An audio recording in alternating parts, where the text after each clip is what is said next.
হৈছিলে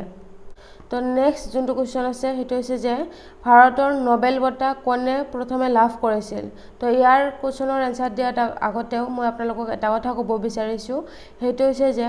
অসমৰ যিমানখিনি বঁটা লাভ কৰিছিলে কোনে কোনে লাভ কৰিছিলে বা কিহৰ বাবে বঁটাটো লাভ কৰিছিলে এইখিনি কোৱেশ্চনবোৰ আপোনালোকে ভালদৰে চাই যাব তো আমাৰ কোৱেশ্চনটো আছিলে যে ভাৰতৰ নোবেল বঁটা কোনে প্ৰথমে লাভ কৰিছিল সেইটো হৈছে যে ভাৰতৰ প্ৰথম ভাৰতীয় নোবেল বঁটা বিজয়ী হৈছে ৰবীন্দ্ৰনাথ ঠাকুৰ তাৰপিছতটো হৈছে নেক্সট কোৱেশ্চন শৰাইঘাটৰ যুদ্ধ কিমান চনত হৈছিল এইটো হৈছে যে 1671 চনত শৰাইঘাটৰ যুদ্ধ হৈছিলে তাৰপিছত আপোনালোকৰ মাজত আৰু এটা কোৱেশ্চন লৈ আহিছোঁ সেইটো হৈছে যে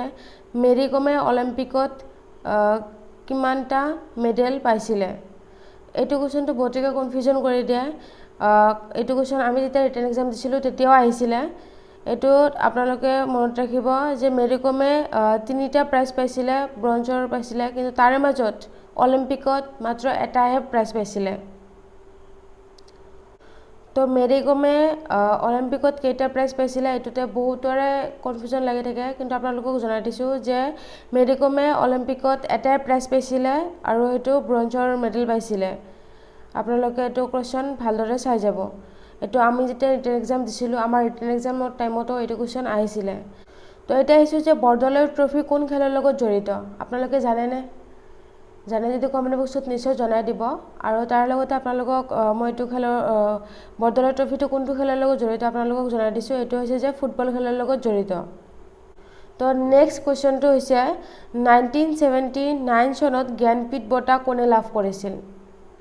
তো ইয়াৰ এনসাৰটো হৈছে বীৰেন্দ্ৰ কুমাৰ ভট্টাচাৰ্য 1979 চনত তেখেতে জ্ঞানপীঠ বঁটা লাভ কৰিছিল তাৰ নেক্সট কুৱেশ্যনটো হৈছে যে অসমৰ বিধানসভাৰ আসন কিমানটা আপোনালোকে জানেনে জানিলে কমেণ্ট বক্সত নিশ্চয় জনাব আৰু আপোনালোকক জনাই দিছোঁ আনসাৰটো অসমত বিধানসভাৰ মুঠ আসন 126টা আছে তাৰপিছত ৰাষ্ট্ৰীয় সংগীতৰ ৰচক কোন আপোনালোকে বহুত এইটো একদম পুৰা ইজি কুৱেশ্যন আপোনালোকে জানে এইটো মই আৰু ক'বলগীয়া নাই এইটো আপোনালোকে তথাপিও কমেণ্ট বক্সত জনাই দিব এনসাৰটো তো আমাৰ টাইমত আৰু এটা অহা কুৱেশ্যন সেইটো হৈছে যে হালধীয়া চৰায়ে বাওধান খায় এইটো কাৰ ৰচনা হয় তো আপোনালোকক জনাই দিছোঁ যে এইটো হোমেন বৰগোহাঁই তেখেতৰ ৰচনা হয় তেখেতৰ উপন্যাসৰ পৰা লোৱা হয় এইটো